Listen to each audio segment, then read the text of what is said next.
Bueno, entonces la cristología es la enseñanza bíblica acerca de Cristo. Bendito todo aquel que le conoce como Señor y Salvador. En esos detalles de Señor y Salvador no hay que tener mucho conflicto, controversia, ¿ya? No se preocupen por pastor, que debe ser primero, que si es Señor, que si es Salvador, que si... Yo creo que el tema es claro, ¿no? Señor, Salvador van de la mano. Y bueno, hemos visto la semana pasada algunas cosas referente a la importancia que tiene Cristo en la doctrina bíblica, sin necesidad de dar una exageración, digamos así, pero también entendiendo que el mismo Padre ha determinado en su soberanía que todo descanse en el Hijo, ¿no? Esa ha sido la voluntad del Padre. Vamos a ver ahora los nombres y los títulos del Hijo de Dios. Muy bien. Los nombres y los títulos del Hijo de Dios. Ahí está. Nosotros creemos en la inspiración verbal de las Sagradas Escrituras. ¿Qué queremos decir? Inspiración, con inspiración. Ya más adelante tendremos la enseñanza de la inspiración de las Escrituras, ¿no? De la Biblia. La inspiración quiere decir que Dios ha impulsado a hombres, hombres escogidos, para que escriban su revelación sin ningún error. Y así se formó lo que conocemos hoy como la revelación escrita o las escrituras de Dios. ¿Sí? Eso es la inspiración. Ahora, cuando decimos que es verbal, queremos decir que cada palabra de la Santa Biblia es inspirada por Dios, ¿sí? Cada palabra que encontramos en la Biblia es inspirada por Dios. La palabra inspirada no quiere decir que ha sido dictada por Dios. Dios no siempre dictó su palabra, pero sí la inspiró. Inspiración viene de la raíz de soplar, ¿no? Soplar, como dar un impulso, como dar dirección a los hombres, no necesariamente le estaba dictando palabra por palabra qué escribir, ¿no? Por esta razón creemos que todos los títulos y nombres de nuestro Señor Jesucristo son de gran importancia y significado profundo, ¿sí? Porque cada palabra, obviamente eso incluye a los títulos con el que el Señor llama al Hijo de Dios. Cada uno de esos títulos también son títulos inspirados por Dios. Ahora, la inspiración, hermanos, de las Escrituras ha de aplicarse solamente a los manuscritos originales. No podemos decir que nuestras versiones son inspiradas. Eso es un gran error. Y bueno, lamentablemente muchos el día de hoy cometen ese error. De pensar que nuestras versiones, por ejemplo, las Biblias que tenemos en español, con diferentes versiones son inspiradas. No, Señor. Lo que fue inspirado fue el momento en que los hombres de Dios, los profetas o apóstoles u otros hombres de Dios, en ese momento estuvieron escribiendo, ya sea una historia, un libro, un evangelio o una epístola, en ese momento el Espíritu Santo les estaba inspirando. Muy bien. Pero luego esa inspiración fue pasada ¿a qué? A copias, ¿no? La fueron copiando, la fueron difundiendo, y luego con el paso del tiempo la fueron traduciendo a múltiples idiomas hasta llegar a nuestros días. Esas traducciones, ¿sí? Esas traducciones y luego las versiones no son inspiración. La inspiración ha de aplicarse solamente a los manuscritos originales, ¿ya? Por eso es que muchos se confunden, pues, ¿no? Por ejemplo, nosotros decimos que la Biblia es infalible, inerrante, inequívoca, ¿no es así? Pero muchos van a la versión que tienen en el español y dicen, pero aquí yo encuentro que la Biblia tiene algunos errores. Le encuentran errores gramaticales, errores de redacción, errores de interpretación y errores de traducción, ¿no? Y es cierto, nuestras versiones tienen ese tipo de errores. Pero cuando nosotros decimos que la Biblia como palabra de Dios no tiene errores, no nos referimos a las versiones, nos referimos a los manuscritos originales. Muy bien, de ahí la importancia de estudiar, obviamente, de una manera profunda y correcta la palabra de Dios. No se puede usted fiar así de una manera absoluta de sus versiones, ¿ya? Tener mucho cuidado. Ahora, ¿qué diferencia una traducción de una versión? Una traducción se basa de llevar, pues, lo escrito de una lengua, un idioma, a otra lengua, a otro idioma. Muy bien.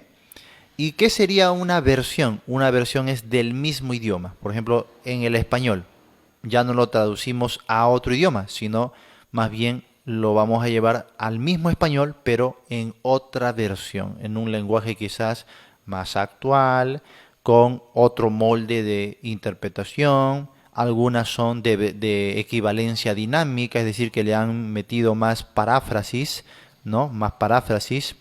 Algunos han puesto más importancia en los conceptos, ¿no? Que en las palabras textuales, y a veces eso es necesario. Ah, dicho sea de paso, no hay ninguna versión que no sea interpretación o que no posea paráfrasis. No hay ni una sola versión que sea una traducción literal. Eso sería imposible de hacer. Si es que acaso nosotros tuviéramos una traducción que sería literal, no la comprenderíamos. No la comprenderíamos. No se puede hacer eso, ¿no? Entonces necesariamente los intérpretes, por eso no son traductores, son intérpretes, ¿no? Los intérpretes no solamente traducen de un idioma a otro, sino que interpretan el escrito para que hoy lo podamos entender. Por eso hay múltiples versiones. Entonces, cuando usted estudie la Biblia, obviamente tiene que tomar en cuenta varias versiones de la Biblia, no se puede quedar solamente con una.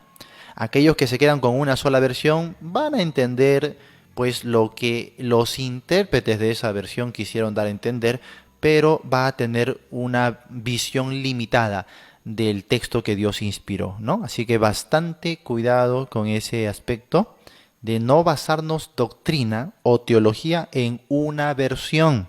Tengan mucho cuidado. Cuando hagamos teología, tenemos que basarnos en, primero, las palabras originales y en múltiples versiones, cada una interpretada a la luz del contexto y del trasfondo histórico. Porque si no, si tú te quedas solo con la versión que tú tienes en tus manos, vas a cometer muchos errores de interpretación, ¿ya? Mucho cuidado. Ojo, estoy hablando de un estudio, no estoy hablando de un devocional o de una lectura. Cuando tú tienes una lectura bíblica, léela en cualquier versión. Cuando hagas un devocional, no hay problema, usa cualquier versión. Pero cuando hagas un estudio en la que quieres hacer interpretación o teología, ahí sí ya no puedes simplemente quedarte con una sola versión. Ahí tienes que estudiar más a fondo, tienes que revisar el lenguaje original, tienes que revisar el trasfondo histórico, tienes que revisar el contexto gramatical, tienes que revisar múltiples versiones en tu idioma, ¿sí me dejo entender? Así que hacer un estudio es totalmente diferente a tener una lectura o un devocional de la Biblia. Cuando nosotros vamos a estudiar, por ejemplo, la cristología, yo no puedo hacer un estudio de la cristología en una versión, nada más. No puedo basarme en esto, ¿no? Y por eso también tenemos unos cursos que son exclusivamente para principiantes y otros cursos que ya son para hermanos más avanzados. Este curso que tenemos, aunque no lo estamos dando en un sentido muy profundo, sin embargo es para hermanos que ya tienen base.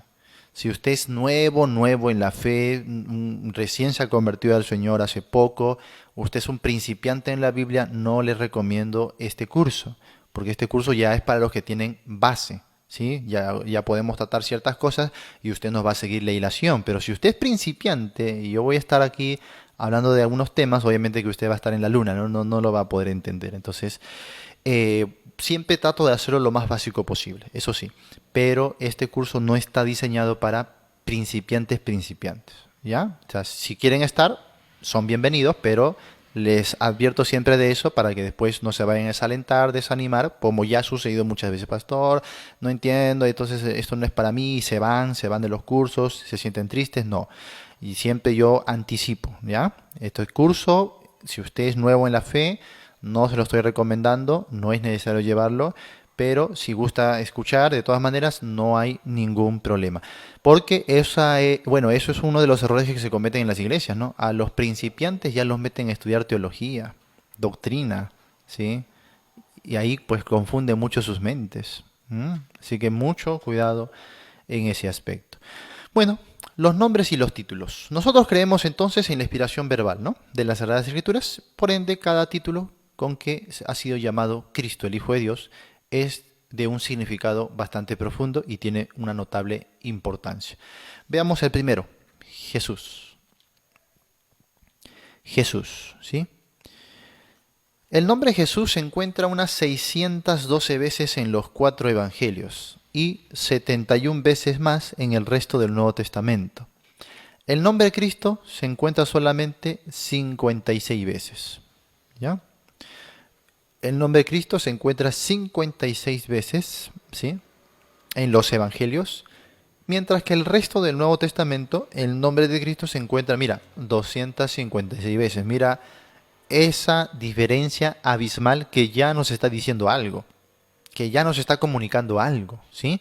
En los evangelios, al Hijo de Dios más se le conoce como Jesús. Jesús, Jesús, Jesús, Jesús. ¿Ya? Pero en las epístolas ya no se está tratando como Jesús, sino como Cristo. Cristo. La palabra Cristo, ¿no? Christos, ¿de qué viene? De ungido, ¿sí? Ungido significa esa palabra. Jesús es la misma palabra que encontramos en el Antiguo Testamento como Oseas o Josué. La misma palabra que significa salvación, ¿ya? Salvación. Eso significa. Ahora, no confunda usted el significado de una palabra con la interpretación o, digamos aquí, la explicación del nombre. Por ejemplo, cuando tú lees en el Evangelio que dice, le llamarás Jesús porque él salvará a su pueblo de sus pecados, usted no vaya a decir, Jesús significa él salvará a su pueblo de sus pecados. No, pues, ¿no? ¿Cómo un nombre va a significar tamaña frase? No, no. El nombre simplemente significa salvación. La explicación del por qué le ponen salvación es que él salvará a su pueblo de sus pecados. ¿Sí me dejo entender? No vaya a confundir el significado con la explicación que se le da al nombre con su significado. Muy bien, y eso va a ocurrir muchas veces en la Biblia, cuando se dan un nombre y te va a decir, ¿por qué esto? ¿No? ¿Por qué esto? ¿Por qué el otro? ¿Por qué el otro? Por ejemplo, ¿no? Cuando se le puso Manasés, ¿sí? A su hijo, cuando le puso Manasés. ¿Qué significa Manasés? Olvido, simplemente, olvido. Pero la explicación, ¿cuál era? Porque él me hizo olvidar mi pasado, ¿no? O mi pecado. Esa es la explicación, no es el significado. El significado simplemente es olvido.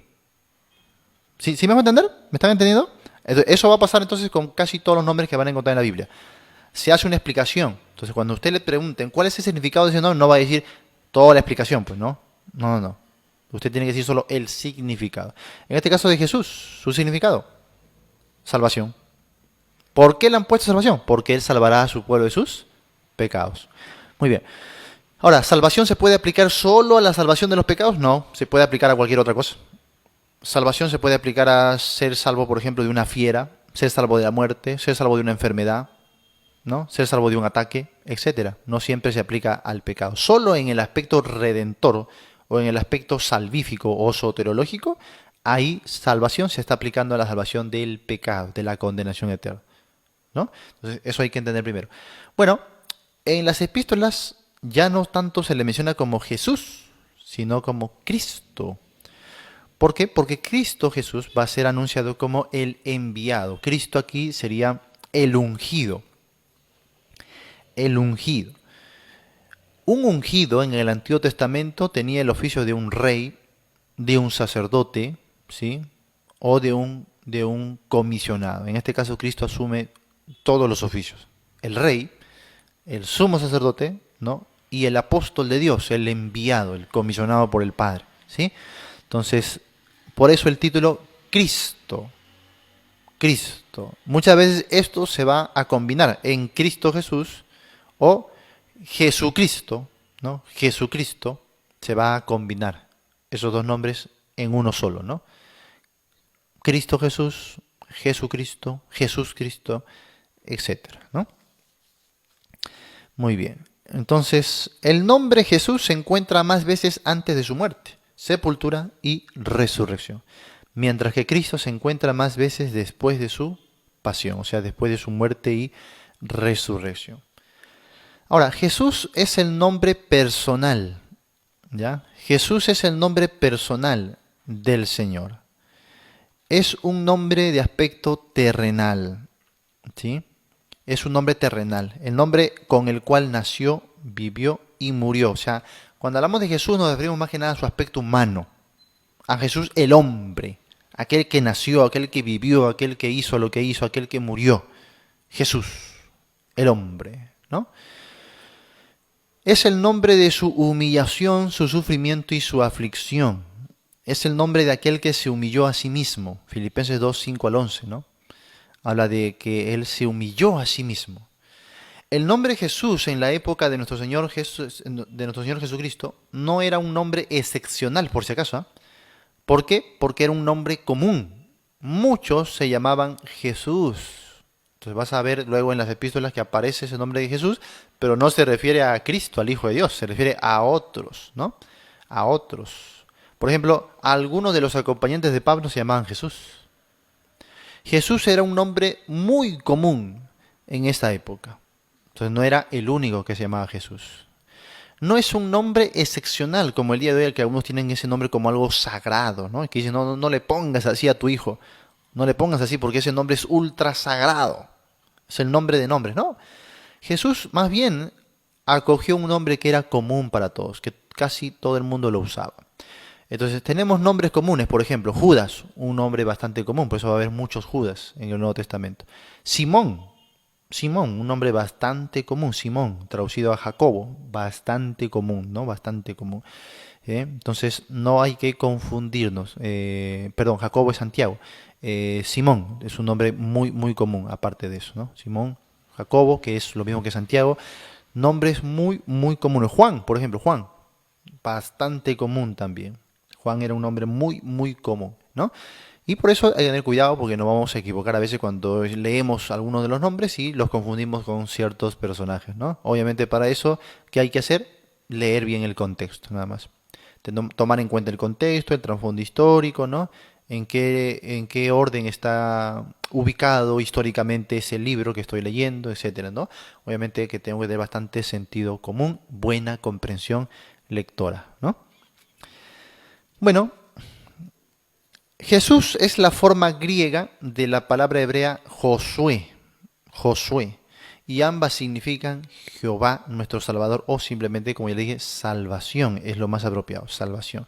Jesús es el nombre que fue escrito en una tabla en su cruz, ¿recuerdan eso?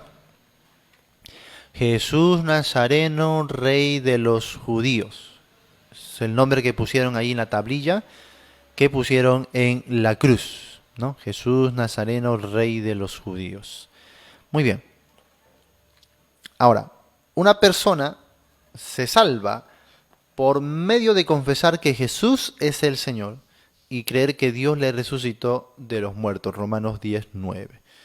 Primero de Corintios 15, 1 al 3 dice que el Evangelio es la muerte, sepultura y resurrección del Señor. Hay muy poco evangelio en los 4 evangelios bíblicos, ¿sí? Solamente en los últimos capítulos de cada evangelio están registradas la muerte, sepultura y resurrección de Cristo. Por consiguiente, el nombre Jesús predomina en los evangelios. ¿No es así? También, pasando a ver las epístolas son las que destacan tan claramente la doctrina de la salvación por gracia mediante la fe en el sacrificio vicario de Cristo.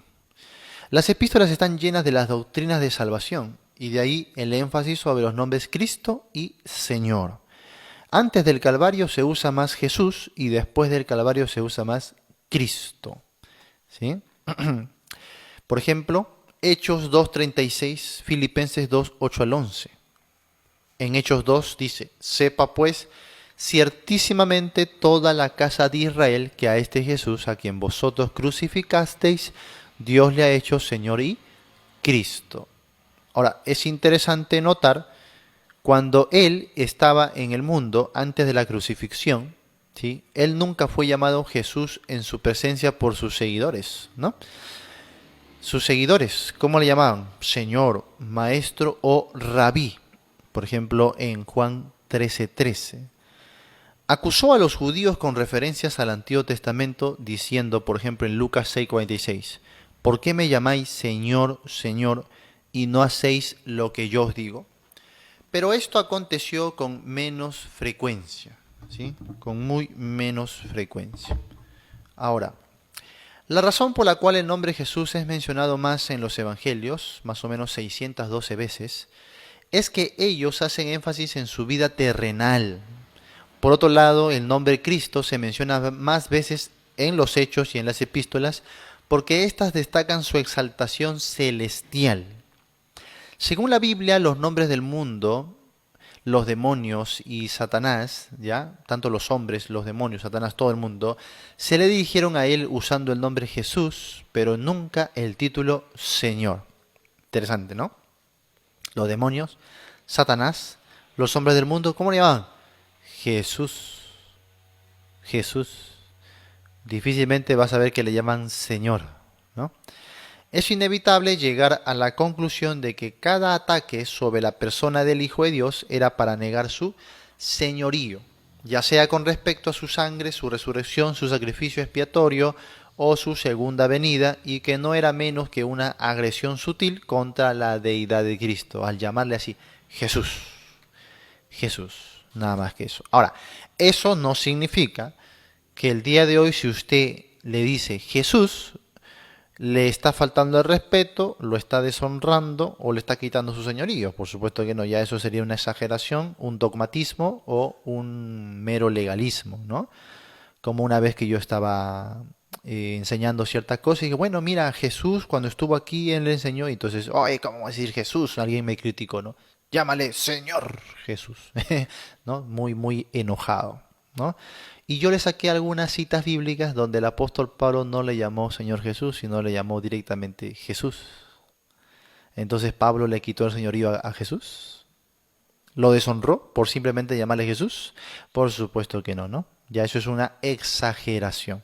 Creo que lo que más importa es la actitud del corazón, ¿sí?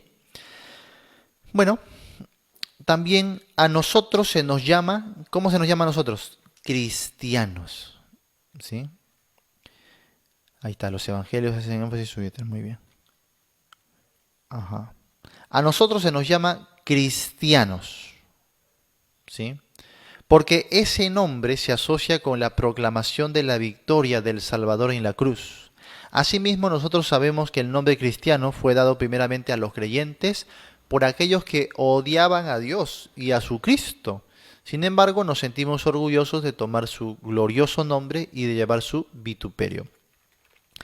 La palabra cristianos no fue dada porque era un halago. Hoy nosotros nos sentimos orgullosos de llamarnos cristianos, pero no.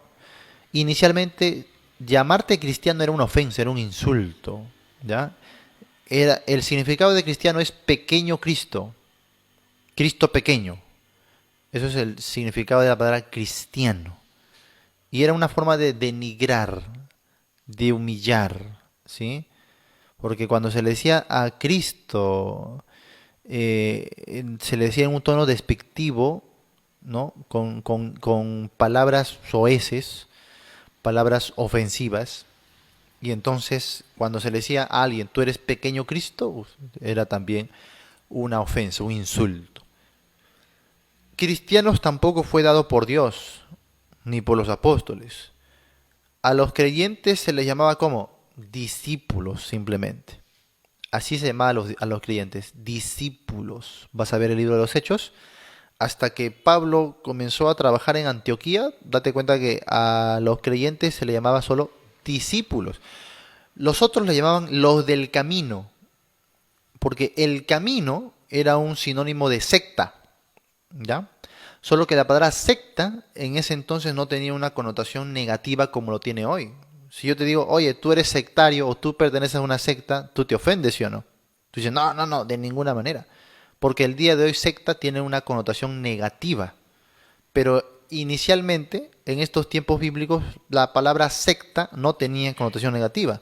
Secta significaba solo grupo, partido, nada más. Por ejemplo, una secta judía era los saduceos, otra secta judía era los fariseos. Y Jesús muchas veces dijo que lo que los fariseos enseñaban, eso teníamos que hacer, ¿o no? Y eran una secta. Entonces, secta no era algo malo. Secta simplemente significaba que eras parte de un grupo. Dentro de una gran religión, como era, por ejemplo, los judíos, habían diferentes grupos que tenían diferentes enseñanzas o doctrinas. Eso era una secta. Entonces no tenía una connotación mala, negativa, ¿no? A ti dicen, oye, tú eres de la secta de los del camino, ¿no? O tú eres de los del camino. Sí, no te enojabas, no te ofendías, porque era normal. Entonces, los del camino o el camino es sinónimo de decir secta, una secta. Muy bien. Entonces, los creyentes comenzaron como una secta judaica al inicio. Después se entendió que era una religión aparte de la religión judaica. Pero al inicio era una secta más dentro del judaísmo, ¿no? Muy bien. Recordemos entonces que los incrédulos no llamaron Señor al Salvador, sino que siempre le llamaron Jesús. Y por lo general, los creyentes le llamaron Jesús. ¿Ya? Los creyentes le llamaron, perdón, Cristo, ¿no? Cristo o Señor. Una excepción se encuentra en el caso de los discípulos que iban camino a Emaús, en Lucas 24, 19 al 21, ¿no? ¿Quiénes eran estos discípulos? No lo sabemos. No lo sabemos porque Jesús tuvo muchos discípulos. Alguien que me diga, ¿cuántos discípulos tuvo Jesús? A ver, que me diga, ¿cuántos discípulos tuvo Jesús? Ya sé que muchos, ya lo dije, pero ¿cuántos? Un aproximado, dígame el número. 120, ¿Qui- más de 500, más de 70. En Hechos capítulo 1 vemos reunidos a un número de más o menos 120 en el aposento alto. ¿Podrían ser 120 nada más? Más que 120. Pablo hace una ligera mención de la resurrección de Cristo en Corintios 15, donde dice que después de aparecer a los 12 y a Cefas, apareció también a más de 500 hermanos a la vez. Lo que pasa es que es muy difícil interpretar eso. Si se refiere a un grupo que estaba reunido al pie del Monte de los Olivos, como algunos dicen, se refiere a que Jesús apareció de una manera paralela a más de 500 personas al mismo tiempo en diferentes lugares.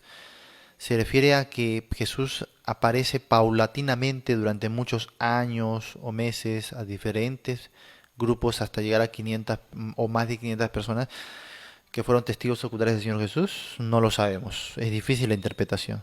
Es muy difícil, ¿no? Entonces vamos a hacer un cálculo de más de 120.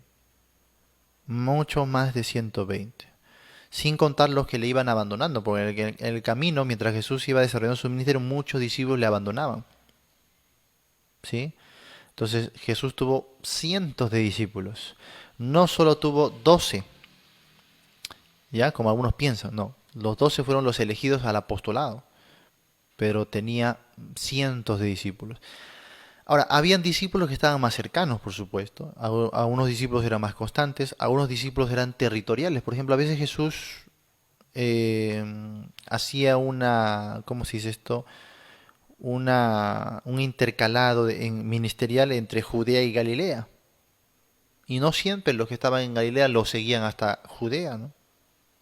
No siempre los que estaban en Judea lo seguían hasta Galilea. Así que solo cuando Jesús llegaba a Galilea de vez en cuando, esos discípulos se juntaban con Jesús. Luego cuando Jesús volvía a otros lugares, por ejemplo, se iba a Judea, ya no lo seguían, ¿no? No iban hasta allá. Entonces, es incontable el número de discípulos que llegó a tener el Señor Jesús. Por supuesto, algunos eran más íntimos, más allegados que otros, ¿no? Pero bueno, de toda esa cantidad de discípulos, no sabemos quiénes habrán sido estos de los del camino a Emaús. Creo que hay un nombre ahí de alguien llamado Cleofás, ¿no? Pero bueno, vamos a quedarnos con la duda porque esto no tiene una revelación bíblica, así que vamos a ver. E incluso he escuchado que algunos que sugieren que estos discípulos eran una pareja de esposos, un matrimonio, ¿no? Podría ser, podría ser. Podría ser dos varones o puede ser una pareja de matrimonio porque discípulos a veces los seguían también por familias, pues, casados, ¿no? Así que no sabemos, ¿no? Pero sí sabemos que la mayoría de sus seguidores le llamaban Señor, Rabí, ¿no? Maestro. Difícilmente le llamaron Jesús. Ellos estaban desanimados, los del Maús, porque decían, esperábamos que él fuera, o él era, ¿no? porque todas las esperanzas de ellos se vieron frustradas cuando Jesús fue crucificado. Por supuesto, estos discípulos no conocían bien las Escrituras, ni se acordaban de las palabras del Señor que Él resucitaría de los muertos. Ellos hablaban de Él como de una causa perdida, y ellos aquí le llamaron Jesús. Si Cristo no hubiera resucitado de los muertos, la esperanza de ellos y asimismo la nuestra hubiera sido apagada. Él hubiera permanecido simplemente siendo Jesús. Nada más. ¿No? Pero ¿qué dice Pablo? Corintios 15:20. Mas ahora Cristo, no le dice Jesús, ¿no? Sino le dice Cristo, ¿sí? Mas ahora Cristo, dice, primicias de los que durmieron es hecho, ¿no? Cristo ha resucitado de los muertos, primicias de los que durmieron es hecho. Entonces, esa resurrección de Cristo trae nuestra esperanza el día de hoy, no tanto su muerte, ¿no? Porque la muerte es un aspecto humano, natural. Si Cristo solamente hubiese muerto, olvídate. Ahora, ¿cuál es el problema? Hoy día, el problema es que muchos enfatizamos la muerte y no la resurrección. Hasta cuando evangelizamos, hablamos de que Jesús murió, Jesús murió, Jesús murió, y no hablamos de la resurrección y el poder de la resurrección o la esperanza de la resurrección. Pero uno de los temas claves, de los temas bandera en la predicación de los apóstoles, que era la resurrección. Es lo que ellos más predicaban. Además, la razón de su apostolado era que fueron testigos de qué. ¿De qué fueron testigos? ¿Ah? No tanto de su muerte, porque en su muerte fueron testigos también incrédulos, religiosos, ¿no? Los romanos, no. Eran testigos de su resurrección. De su resurrección. Y el cristianismo es posible solo por la resurrección de Cristo. Sin la resurrección de Cristo no habría cristianismo. Así de simple. Así de simple. Y es lo que tenemos que aprender a enfatizar hoy. Es lo que hicieron los apóstoles. Es lo que hizo luego Pablo también. Enfatizaba demasiado la resurrección de Cristo. Y eso es lo que da garantías al creyente de seguridad de salvación, de esperanza, de glorificación, de su propia resurrección también. ¿Mm? Así que esto ya lo veremos con más detalle después. Pasemos al título Cristo, ¿no? Ahí está en pantalla, título Cristo. Aunque ya hemos tratado en detalle lo concerniente al nombre de Cristo, según su uso aplicado, quisiéramos añadir, no obstante, estos detalles. Primero, el nombre de Cristo significa ungido, como ya se los he dicho, ¿sí? Significa ungido. Es el título oficial del Hijo de Dios. Siempre que oímos la palabra ungido, debemos recordar cómo y bajo cuáles circunstancias los hombres fueron ungidos. Sabemos que en la Biblia se ungieron a los reyes, profetas y sacerdotes. Bueno, Cristo Jesús ya te dije que asume todos los oficios. Es el gran profeta, el gran sumo sacerdote, es el rey de reyes y señor de señores, el ungido de Dios. ¿Ya? Y bueno, ahí tenemos algunos textos como Primera de Samuel, ¿no? Primero de Reyes, que habla de eso de ser ungido. La palabra ungido no se puede aplicar el día de hoy a ¿quiénes? A los pastores, no. ¿Ya? Eso hay que entenderlo, por favor. No le llames, aquí está mi pastor, el ungido del Señor. No, no se puede aplicar eso a los pastores. Los pastores no somos los ungidos, ¿ya? No, que es el ungido de Jehová como lo fue Saúl. No, estamos interpretando terriblemente las escrituras, ¿ya? No hay que cometer esos graves errores. El ungido para nosotros es solo Cristo Jesús. Nada más, nadie más. El ungido del Señor hoy es Cristo. Si tú le dices a tu pastor el ungido, le estás diciendo que es Cristo. Estás cometiendo una gran herejía, ¿ya? Ten mucho cuidado con eso. Ahora, Cristo ha sido ungido como profeta. Hechos 3, 22, 23, que dice: porque Moisés dijo a los padres, el Señor vuestro Dios os levantará profeta de entre vuestros hermanos como a mí. A él oiréis en todas las cosas que os hable, y toda alma que no oiga a aquel profeta será desarraigada del pueblo. Ahí Moisés anunció a un profeta como él, que iba a devenir. Ese profeta es Cristo. Cristo, que tiene esta autonomía, este poder de que si no se oye la voz suya, pues habrá condenación. Cristo ha sido ungido entonces como profeta. Luego, Cristo ha sido ungido como sacerdote. Hebreos capítulo 4, verso 14 al 15. Dice, por tanto, teniendo un gran sumo sacerdote que traspasó los cielos, Jesús, el Hijo de Dios. Ahora, ¿por qué se usa Jesús aquí?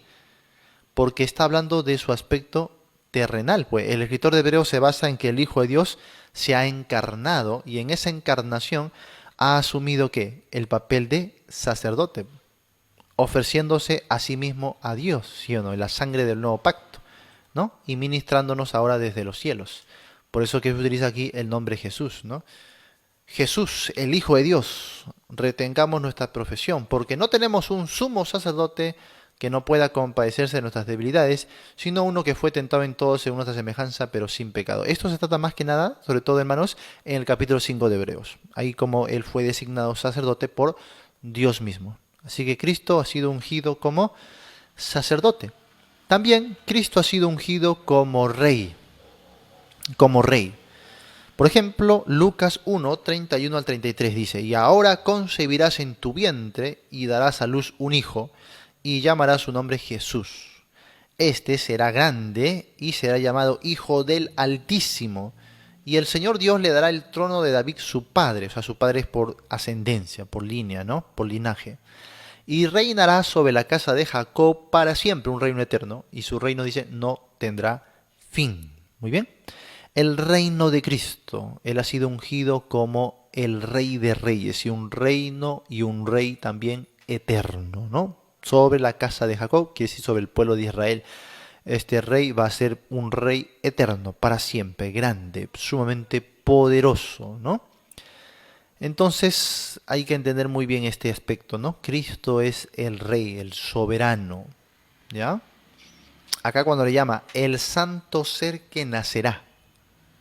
Aquí es como decir el ser santo, o sea, la santidad absoluta intrínseca a la divinidad que pertenece a Cristo Jesús. Esto sugiere que es Dios mismo siendo encarnado, ¿sí? Dios mismo siendo encarnado.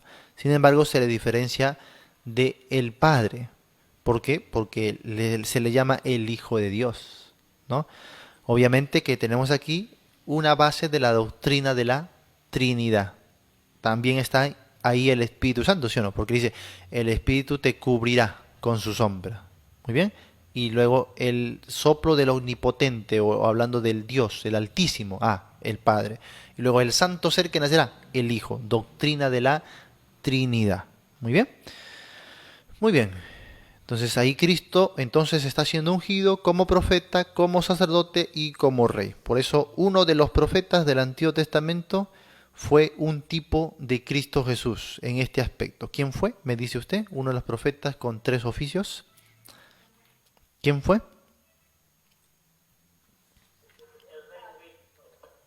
¿El rey David? No, Samuel. Rey David fue rey, también fue profeta, pero no fue sacerdote. Samuel sí, Samuel fue profeta, juez y sacerdote. ¿Ya? Es el último de los jueces, el primero de los profetas, ¿no? Obviamente los profetas en un sentido formal y en la etapa de la monarquía, porque antes de él, claro que hubo profetas, ¿sí? Pero hablamos de etapas, ¿sí? Hablamos de dispensaciones, de etapas, ¿no? Muy bien, entonces tenemos ahí a Samuel como un tipo de Cristo, por esos 3 oficios que él asume, ¿no? Juez, profeta y sacerdote, ¿no? Muy bien.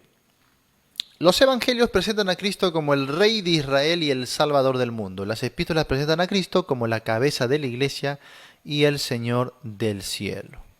Pasamos a otro título, el Mesías.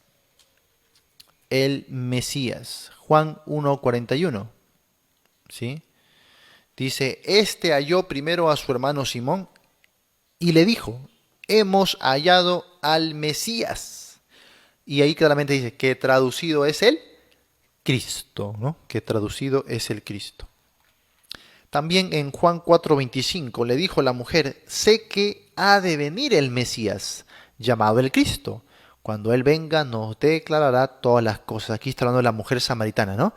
A Jesús va a venir el Mesías, dice, ¿no?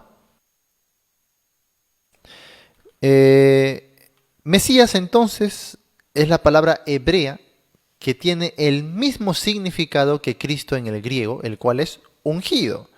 ¿Sí? ¿Sí me dejo entender? Mesías, hebreo. Griego, Cristo.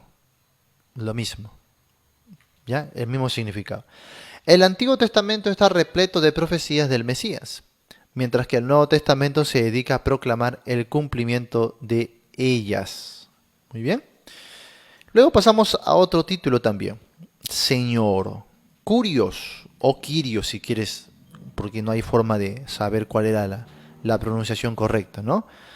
Pero esto es Señor, como decir amo, ¿ya? Este es el título de la deidad. ¿Saben qué significa deidad? Lo mismo que divinidad, ¿no? Divinidad, o sea que es un ser divino, que es Dios. El título de la deidad de Cristo. Es el título de autoridad, porque Curios en el griego era el amo, el dueño de todo, el señor de todo, ¿no? Los tres nombres principales de Dios, según los escritos del Antiguo Testamento, están resumidos en el nombre Señor, ¿no? Hemos aprendido que la palabra Dios en la Reina Valera de 60 viene de la palabra Elohim, ¿ya? Este nombre habla de la esencia divina y de todos los atributos y cualidades que manifiestan su persona, porque Elohim, su raíz es poder, de ahí viene su traducción poderoso, ¿no? Entonces, eso es cuanto a Elohim. Pero la palabra Señor viene de la palabra hebrea ser, que se traduce principalmente como Jehová, también como Adonai, que tiene un significado también de maestro o señor. Así que estos nombres se relacionan entre sí, ¿no? Como Jehová, Adonai, maestro o señor. Ahora, en el griego del Nuevo Testamento, la palabra Señor viene de la palabra Kurios, como le dije, ¿no? Que se traduce Señor, Dios o amo. Ahí está. Señor, Dios o amo. Cristo, el Señor, es nuestro amo, ¿sí? Y vosotros, por ejemplo, dice en Efesios 6:9, Efesios 6:9, y vosotros amos, Curios, ahí está, Curios. Vosotros señores, está diciendo, ¿no? Haced con ellos lo mismo, dejando las amenazas, sabiendo que, otra vez, el Señor, el Curios. Mira qué diferencia. Vosotros amos, vosotros Curios, a decir el Curios, el Señor, como algo más singular. La misma palabra, Curios se aplicaba a los amos terrenales, Curios al Señor, pero la diferencia estaba en el trato, ¿no? El Señor, el amo, como decir el Señor de señores, ¿sí? Ustedes que son amos, traten muy bien a sus sirvientes, a sus esclavos. ¿Por qué? Porque el Señor, el Curios de ellos y vuestro está en los cielos, ¿ve? El amo principal. Y que para él, dice, no hay acepción de personas, Efesios 6:9, ¿no? Y también pueden leer Colosenses 4:1. Este nombre enfatiza el señorío de Dios, el señorío de Dios. Ahora, como explicamos anteriormente, el título Señor también incluye otro nombre de Dios, ¿ya? Y este es Jehová. O sea, cuando tú veas, por ejemplo, en el Nuevo Testamento, la palabra Señor y tú digas, oye, ¿por qué no aparece Jehová? Antes, en el Antiguo Testamento, leíamos mucho Jehová, Jehová, Jehová, ¿no? Ahora, en el Nuevo Testamento, no leemos Jehová. ¿Por qué? De repente te preguntas tú, ¿por qué? Porque es lo mismo Jehová que Señor. En el Nuevo Testamento es su sinónimo, ¿ya? En el Nuevo Testamento, ahí es Señor. Pastor, ¿entonces se le está llamando a Jesús Jehová? Sí. Pero ¿cómo es posible? ¿Jehová no es un título para el Padre, Dios el Padre? No, error. Anota eso como un error que se comete. Muchos dicen, el nombre de Jehová Padre, perdón, el nombre de Dios Padre, Jehová. El nombre de Dios Hijo, Jesús. ¿Y el nombre del Espíritu Santo? No sabemos. No, está mal. Jehová, amados hermanos, es un título para la divinidad. Esto quiere decir que Jehová se aplica tanto al Padre como al Hijo y al Espíritu Santo. Jehová no es un título exclusivo de una de las personas. Jehová es las tres personas, porque es el Señor. Y en la Biblia, lo vamos a ver después, al Espíritu también se le llama Señor, por si acaso, ¿ah? A ver, para darte solamente como muestra, para muestra un botón, segunda de Corintios capítulo 3, verso 17, porque el Señor es el Espíritu y donde está el Espíritu del Señor, allí hay libertad. ¿Ves? Es un verso que tú conoces, ¿sí o no? Al Espíritu, ¿cómo se le llama? Señor. Y en el libro de los Hechos, muchas veces cuando el Espíritu Santo habló, ¿cómo se le llamó? ¿Cómo los hombres le respondían? Señor. Señor. ¿Ah? Entonces, el Espíritu Santo también es Señor. ¿Y Dios Padre es Señor o no Señor? Claro, dijo Pedro de David, dijo el Señor a mi Señor, siéntate a mi diestra hasta que ponga a tus enemigos por estrado de tus pies. Ah, dijo el Señor a mi Señor. Entonces, oye, ¿qué? ¿Hay tres señores? Ah, hay un solo Dios. Y el título Señor se ha de aplicar a las tres personas de la Trinidad, que es un solo Dios. Entonces no hay problema. Jehová se aplica tanto al Hijo, tanto al Padre o al Espíritu Santo. Ten mucho cuidado, ¿ah? Porque si no, tú dices, no, que aquí Jehová es el Padre, te vas a equivocar y vas a cometer errores doctrinales muy graves. Como ya ha sucedido. Alguna vez yo he tenido que hacer un video entero corrigiendo esos errores en internet. ¿No? Tú compara, por ejemplo, la profecía de Zacarías, compáralo con el Evangelio de Juan o con Apocalipsis. Por ejemplo, cuando dice, mirarán a mí a quien traspasaron. ¿Quién lo dice en Zacarías? ¿Quién lo dice? Mirarán a mí al que traspasaron. ¿Quién lo dice? Ah, lo dice Jehová, el Señor. ¿Sí? Y cuando Juan está contemplando a Cristo en la cruz y ve que un soldado le atraviesa el costado con su lanza, ¿qué dice? Para que se cumpliese la escritura, ¿no? Mirarán al que traspasaron. Luego, el mismo apóstol Juan, cuando tiene la revelación de la venida de Cristo, la segunda venida del Señor, en Apocalipsis capítulo 1 dice, y vendrá sobre las nubes y todo ojo le verá, y los que le traspasaron. Entonces Juan aplica ese, mirarán a mí al que traspasaron, que es Jehová, ¿lo aplica a quién? A Cristo Jesús. Interesante. Entonces tengan cuidado que Jehová en el Nuevo Testamento, ¿cómo es? Señor. Señor. No te hagas muchos líos. No te hagas muchos líos, ¿no? Y algunos que no comprenden esto, como los testigos de Jehová, que les encanta el nombre de Jehová, y que lo aplican erróneamente solo al Padre, ¿no? Que lo aplican erróneamente solo al Padre. Ahora, no solamente los testigos, también los unicitarios. Una vez yo hablé por videollamada, por llamada con un unicitario de Chile. En Chile abunda mucho, ¿no? La doctrina unicitaria, los unitarios, los solo Jesús, todo eso, ¿no? Entonces me pasé hablando más de una hora con él por teléfono, ¿no? Y él reconocía a Jesús como una especie de Señor, pero no el Señor Todopoderoso, ¿no? O sea, no el Dios eterno, ¿no? Igual que los testigos de Jehová, igual, lo mismo, son arrianistas, ¿no? Y entonces yo le comencé a demostrar, así como he hecho, ¿no? Con las Escrituras, cómo Jehová se aplica a Cristo Jesús en el Nuevo Testamento. Y él decía, sí, yo no puedo hacer nada porque la Escritura lo está diciendo. Muy bien, entonces Jesús es el Dios eterno. No, no lo aceptaba. Por más que él decía que lo que yo le decía era cierto, pero en sí no aceptaba la doctrina, ¿no? Qué triste. Hay gente que a pesar de que ve la claridad de la Escritura, igual no acepta la doctrina de la Biblia. Sí, yo sé que la Biblia, así me decía, yo sé que la Biblia está diciendo eso. Sé que la Biblia es palabra de Dios. Sí, está clarísimo, sí. Entonces, ¿por qué no acepta que Jesús es Dios? No, porque no quiero. No voy a aceptar eso, por más que la Biblia lo diga. Interesantísimo, ¿eh? Interesantísimo. Entonces, la Biblia es clara, no es que sea compleja, es sencilla. Lo duro y complejo es el corazón del hombre, que a pesar de la sencillez de las Escrituras no quiere aceptarla. Y bueno, a Jesús mismo, siendo el Maestro perfecto, ¿le rechazaban o no? ¿Le refutaban sus enseñanzas o no? Sí, pues a nosotros también nos va a pasar lo mismo. Por más que seamos buenos maestros y que tengamos muy plantada la verdad bíblica, nos van a rechazar también. Porque así es el corazón del hombre, lamentablemente, ¿no? Y ahí está, la prueba indudable de que un día esto va pues a calar en el corazón de los hombres, es que Cristo va a mostrar las heridas de la crucifixión. Y por eso dice, y harán y lamentarán todas las tribus de la tierra. Y llorarán y se afligirán. Dice, ¿no? Porque habrán entendido por fin, pero lamentablemente será demasiado tarde. ¿Mm?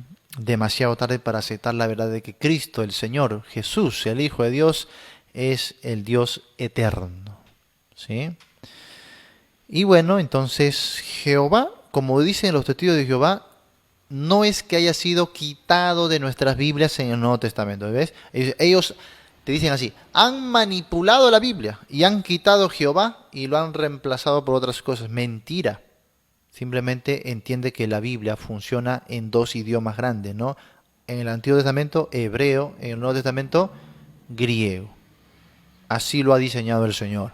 Muy bien, pero en las mismas palabras es igual como la diferencia de, por ejemplo, en el Nuevo Testamento has leído Oseas. ¿Has leído Oseas en el Nuevo Testamento? Difícil, ¿no? Josué. Josué, hemos leído. En el Antiguo Testamento tenemos muchos Josués, pero en el Nuevo Testamento, Josué, difícil. Pero sí encontramos mucho Jesús, porque es lo mismo. Es lo mismo. Oseas, Jesús, lo mismo. Aunque se lee diferente, ¿no? Parecieran nombres diferentes, pero es lo mismo. Entiende entonces que la Biblia ha sido escrita en variedad de idiomas, ¿no? Entonces es natural que nos parezca diferente. Por eso es necesario estudiar un poquito más a fondo, ¿no? Entonces la raíz aquí para Jehová es lo mismo que Señor. Ahora, sabemos esto también por la forma en que el mismo nombre, el mismo título Jehová es usado en el Nuevo Testamento. En el Nuevo Testamento se cita las escrituras del Antiguo Testamento usando la palabra Señor, ¿no? O Curios, mientras que la palabra del Antiguo Testamento es Jehová. Por ejemplo, vamos a ver. Mateo 4:7 dice, Jesús le dijo, escrito está también, está citando el Antiguo Testamento. Ojo, que aquí Jesús no va a citar el canon hebreo, sino aquí Jesús está citando ¿qué? La Septuaginta. ¿Por qué? Porque ya sabes que en el periodo intertestamentario el idioma griego, en ese periodo macabeo, el idioma griego fue impuesto sobre los pueblos conquistados, en los cuales estaban también Palestina, donde estaban los judíos. Y el hebreo preexílico ya no existía para esa época. Ni los mismos judíos lo hablaban, ni los mismos judíos.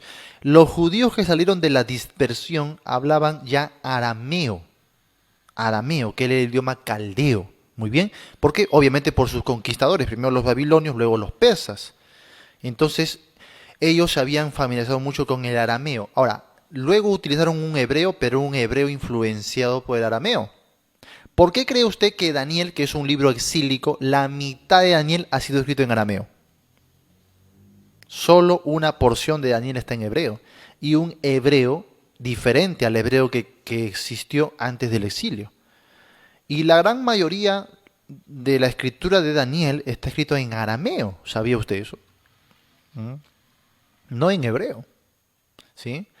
Entonces, los que salieron después de la dispersión, para la época de, por ejemplo, Zorobabel, la época de Nehemías, ya no hablaban esa lengua. Es más, Nehemías en el capítulo 13 de su libro te va a contar cómo una vez agarró a uno, a uno de los judíos de los pelos, lo agarró así, lo zamaqueó de los pelos, porque sus hijos no hablaban ni una sola palabra de idioma judío. Cuando decía idioma judío, se refería al hebreo, aunque era un hebreo ya con influencia aramea, pero este hijo hablaba netamente idiomas griegos, idiomas arameos, ¿no? Y no hablaba ya nada de hebreo, y él le jaló de los pelos, imagínate, porque no estás conservando, le decía, no, nuestra cultura, nuestra religión. Se volvió celoso un poco. Bueno, esto era muy a menudo en la época, muy a menudo. Y ahí van a pasar todavía 2 siglos más, cuando viene el periodo macabeo, ¿no? ¿Recuerdan con Antíoco Epífanes, ¿no? Con la guerra de los Ptolomeos, los Seleucos, y ahí nomás ya surge el Imperio Romano. El Imperio Romano surge propiciando el helenismo. El helenismo era una cultura en donde se buscaba mezclar la religión, las culturas y los idiomas en uno solo. Era prácticamente la preparación para el reino del anticristo. Muy bien. Entonces, eso lo implementaron en esta época los Ptolomeos. Y luego, cuando el imperio romano los conquistó e impuso su imperio mundial, esta cultura helenista que había iniciado con los griegos de Alejandro Magno y que los Ptolomeos, ellos lo impulsaron, los romanos también lo continuaron y lo propiciaron y hicieron leyes al respecto.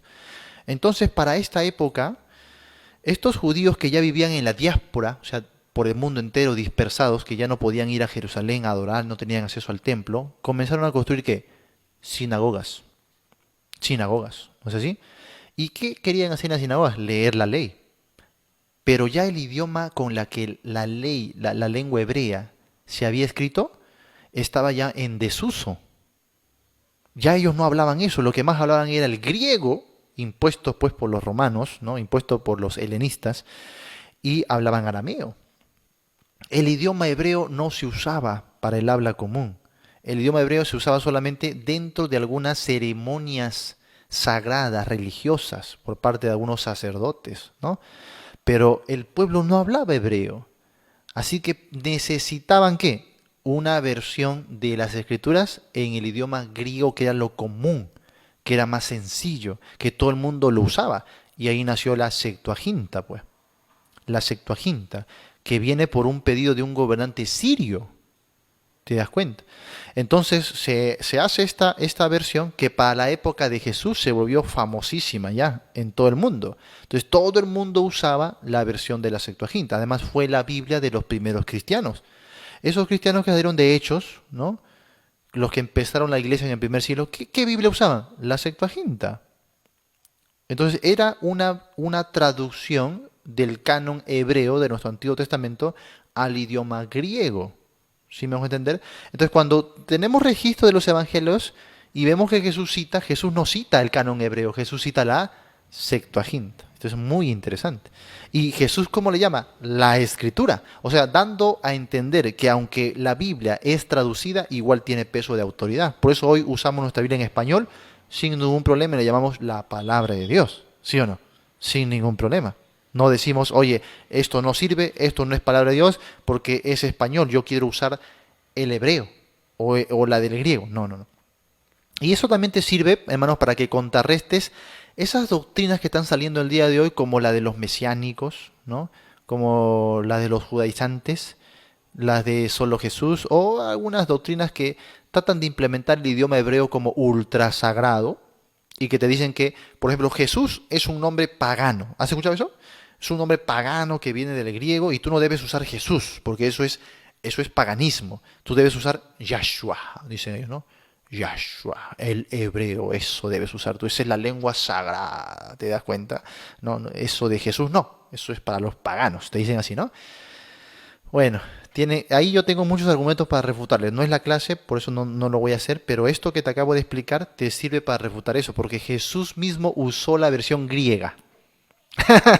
y se acabó, ¿no? Jesús citó más la versión griega que la versión hebrea. ¿Cómo te quedó el ojo, no? Así, dale buenos argumentos, ¿no? Investiga de esos asuntos. Si fuera el idioma hebreo lo sagrado, pues Jesús hubiese usado solo el hebreo. Pablo predicó en griego, escribió sus cartas en griego y escribió Jesús en griego. Jesús, algo así, en griego. Lo mismo. No usó no dijo Christos Yahshua, no metió el hebreo. Escribió en griego. Así que eso que el día te dicen, tienes que hablar en hebreo, la lengua original, eso es puro dogmatismo, pura herejía. Tengan mucho cuidado con eso. ¿Ya? Tengan mucho cuidado. Además, lo que ellos no saben es que el idioma mismo hebreo es un idioma influenciado por el arameo, que era un idioma pagano. Date cuenta, ¿no? Entonces, ni siquiera el idioma hebreo es un idioma puro que descendió de una lengua como que divinizadamente inspirada y que se mantuvo pura por el paso. Mentira, porque siempre la lengua hebrea fue influenciada. Es más, La escritura que inicia con lo que serían los signos, los pictográficos arameos, fueron usados luego para hacer los pictográficos hebreos. ¿Ah? Y eso es lo que muchos no saben, lamentablemente, y hablan cualquier barbaridad, ¿no? Le escuchan decir eso a su maestro y luego lo repiten. Hay que decir Yahshua, porque solo diciendo Yahshua vamos a ser salvos. Herejía, pues, amados hermanos. Tengan mucho cuidado con esas cositas, ¿ya? Muy bien, entonces vamos a ver el título Señor, ¿no? Luego, eh, a ver, creo que esto, sí, estamos en este punto. En la salvación debemos reconocer que Jesucristo es Jehová, Dios y amo. Romanos 10:9, por ejemplo, que si confesares con tu boca que Jesús es el Señor, Jehová, Jehová Dios y el Señor, y creyeres en tu corazón que Dios le levantó de los muertos, serás salvo. Entonces esto del Evangelio tiene que ver con entender que digamos, obrar de Cristo Jesús no es algo nuevo, sino, como diría Pablo en Romanos 1, ya viene prefigurado, anunciado, anticipado en las Santas Escrituras del Antiguo Testamento. Y que ese Jehová obrando en el Antiguo Testamento con el pueblo judío es el mismo Señor que tenemos hoy en el cristianismo, ¿no? Entonces no hay diferencia en ese sentido, no son dos cosas distintas, es lo que está diciendo el apóstol Pablo, ¿no? Así que el título Señor aquí se aplica a Jesús como Jehová, Jehová. Bueno, tenemos ahí el ejemplo de Mateo 4:7 que acabamos de leer cuando dice, no tentarás al Señor. Ese Señor en el Antiguo Testamento, ¿cómo se traducía? Como Jehová. Si tú vas a la escritura del Antiguo Testamento, dice, no tentarás a Jehová tu Dios. Y el Señor, ¿cómo le dice a Satanás? Le cita en la versión de la Septuaginta, dice, no tentarás al Señor tu Dios. Señor entonces es sinónimo ¿de qué? De Jehová, pues, amados hermanos. Así que no me vaya a preguntar, pastor, ¿dónde está Jehová en el Nuevo Testamento? Está por todos lados. Cada vez que usted ve el Señor, ahí está Jehová, pues, ¿no?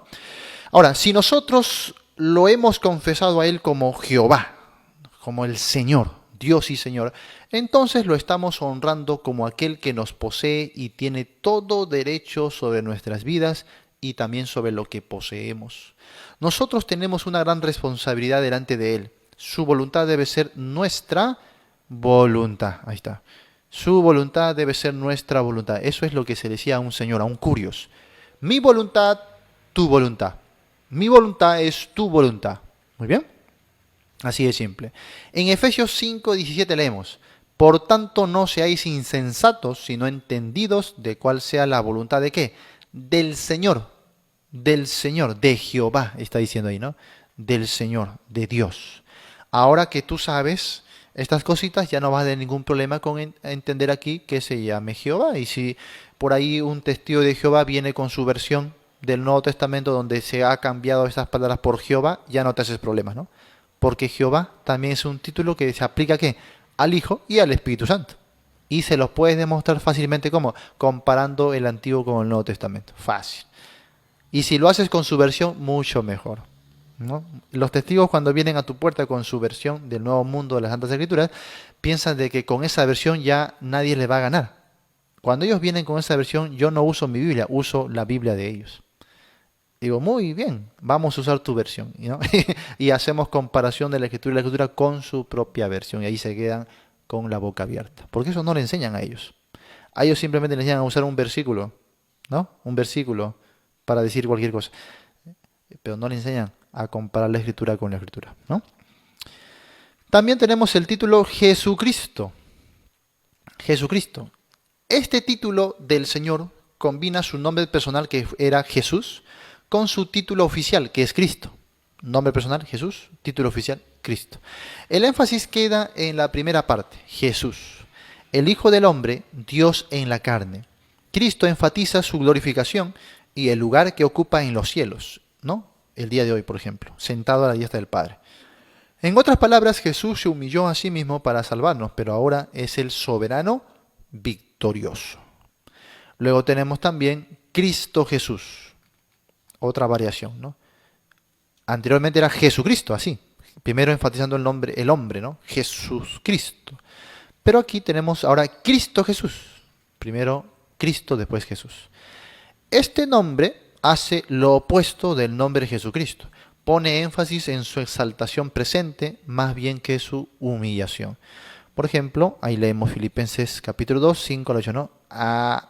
Haya pues en vosotros este sentir que hubo también en Cristo Jesús, el cual siendo en forma de Dios, no estimó el ser igual a Dios como cosa que aferrarse, sino que se despojó a sí mismo tomando forma de siervo, hecho semejante a los hombres, y estando en la condición de hombre, se humilló a sí mismo, haciéndose obediente hasta la muerte y muerte de Dios. Bueno, Cristo como Señor, el Salvador, ¿no? El amo, ¿qué hace? Se humilla.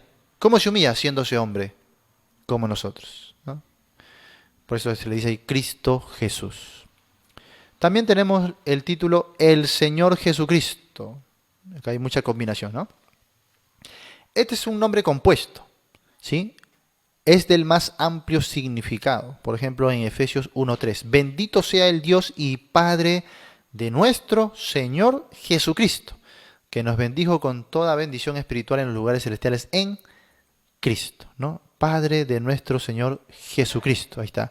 El título aquí, entonces, tiene mucho más significado porque está de alguna manera mezclando o combinando todos los elementos que hemos visto anteriormente, aplicándolo a una sola persona, a Cristo Jesús.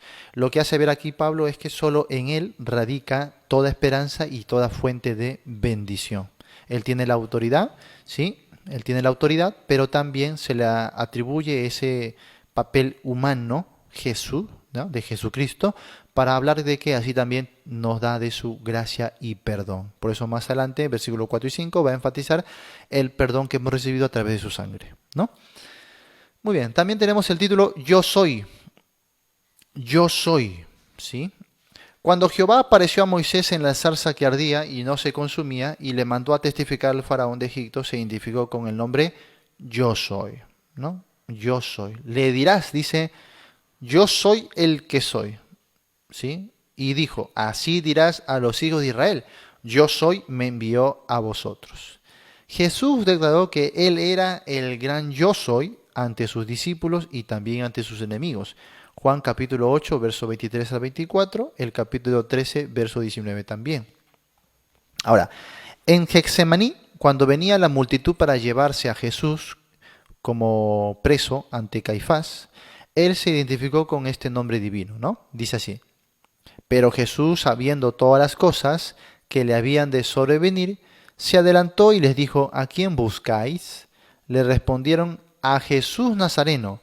Y Jesús les dijo, yo soy. Así dijo, ¿no? Y estaba también con ellos Judas, el que le entregaba, cuando les dijo, yo soy, retrocedieron y cayeron a tierra. Porque es que cuando él dijo, yo soy, todos retrocedieron y cayeron a tierra. Obviamente está autentificando ahí el poder absoluto.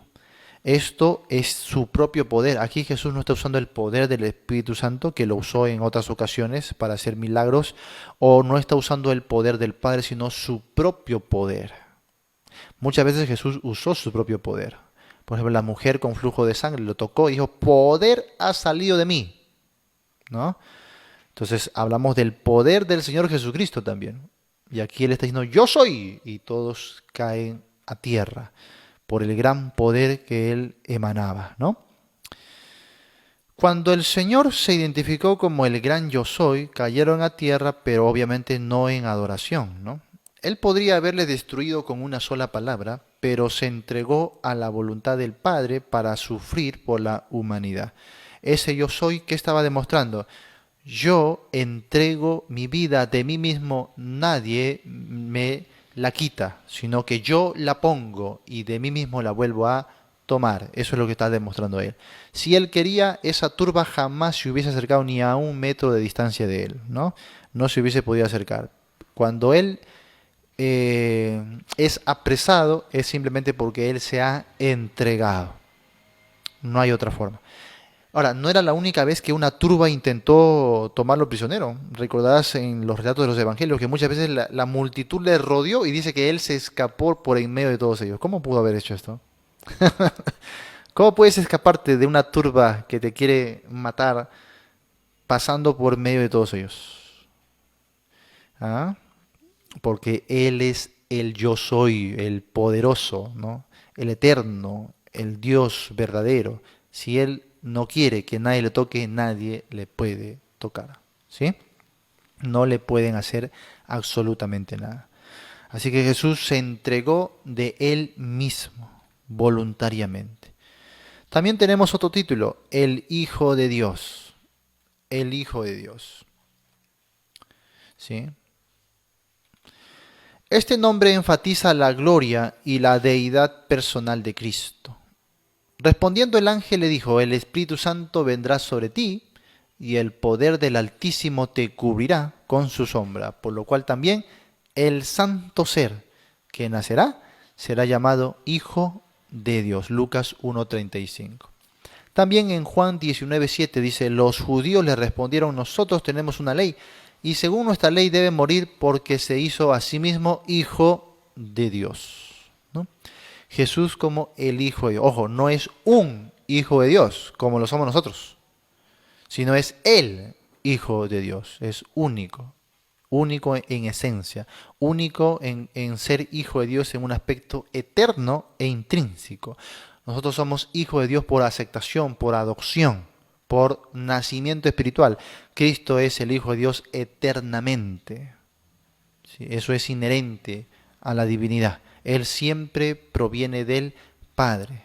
Es como si se tratase de una procedencia o un nacimiento eterno. ¿Sí? Ya más adelante explicaremos eso cuando lleguemos a la Trinidad. Número 2. El Señor Jesús es el Hijo de Dios. ¿Sí? El cristiano es un hijo de Dios. El Señor Jesucristo es el Hijo de Dios por relación y por naturaleza. El cristiano es un hijo de Dios por regeneración y adopción. El Señor Jesús ha sido el Hijo de Dios por todo el tiempo y por toda la eternidad. Aunque esta frase por todo el tiempo es solamente para que entendamos, porque Dios no existió en el tiempo. El tiempo es parte de la creación de Dios. Dios existe fuera del tiempo, eso significa ser eterno. Eso ya lo vimos cuando en el módulo 1 examinamos los atributos de Dios, ¿no? Y ahí vimos la eternidad. Eternidad no es un tiempo largo, eternidad es sin tiempo. Muy bien, pero para entender a nosotros, en nuestro lenguaje, con nuestra idiosincrasia, decimos que Dios o Cristo es el Hijo de Dios todo el tiempo, ¿no? Una persona se convierte en una hija de Dios o hijo de Dios cuando confíe en Cristo el Señor, lo dice Juan 1 del 11 al 13. Juan 1 del 11 al 13. Ahí está cómo nos convertimos en hijo de Dios, ¿no? Al creer y aceptar a Cristo Jesús. Muy bien. Muy bien. Y también tenemos otro título, creo que con este ya acabamos el día de hoy. El Hijo del Hombre.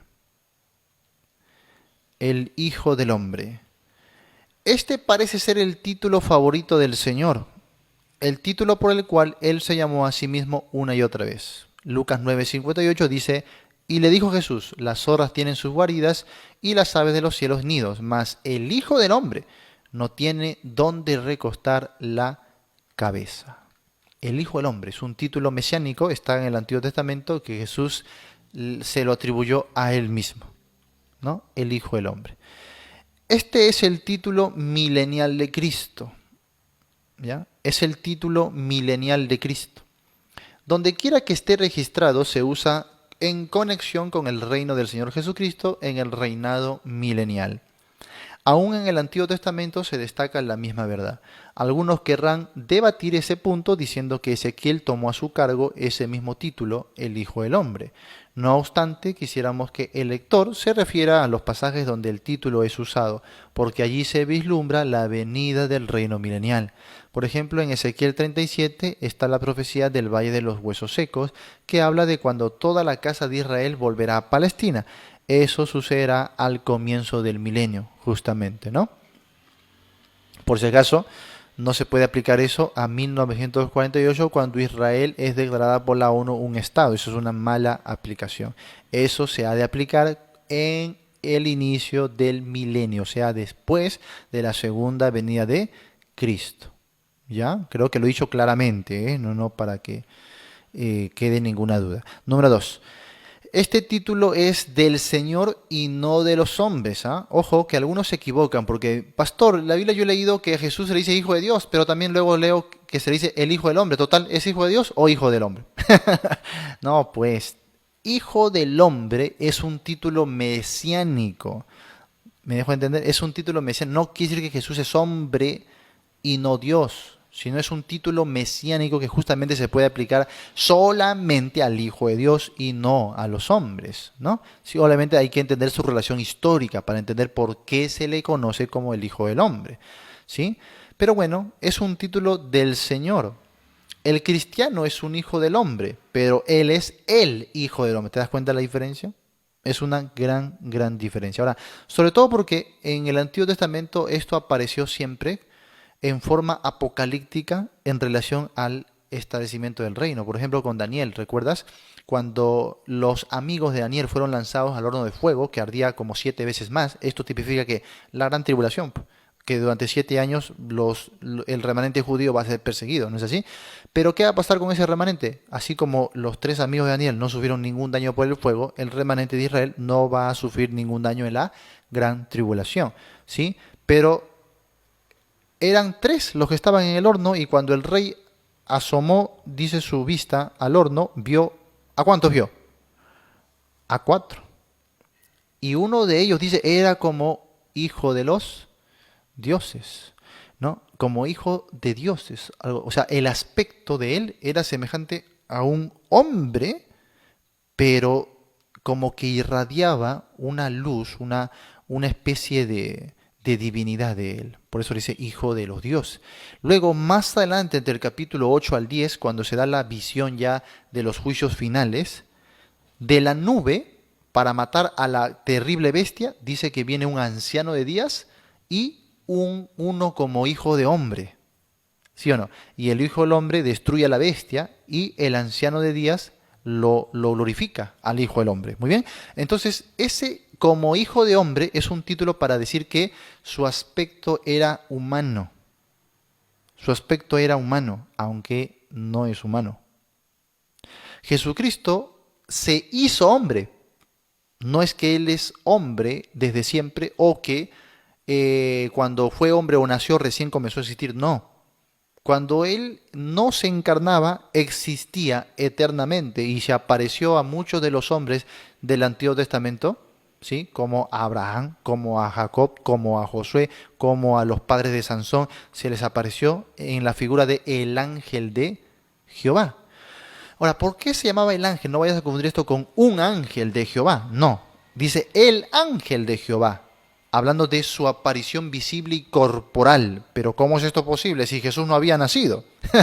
No, Jesús no había nacido. Pues es una teofanía, es una manifestación visible de Dios. ¿Sí? Entonces, ¿cómo lo hacía? En forma humana. Por eso se llama el ángel de Jehová.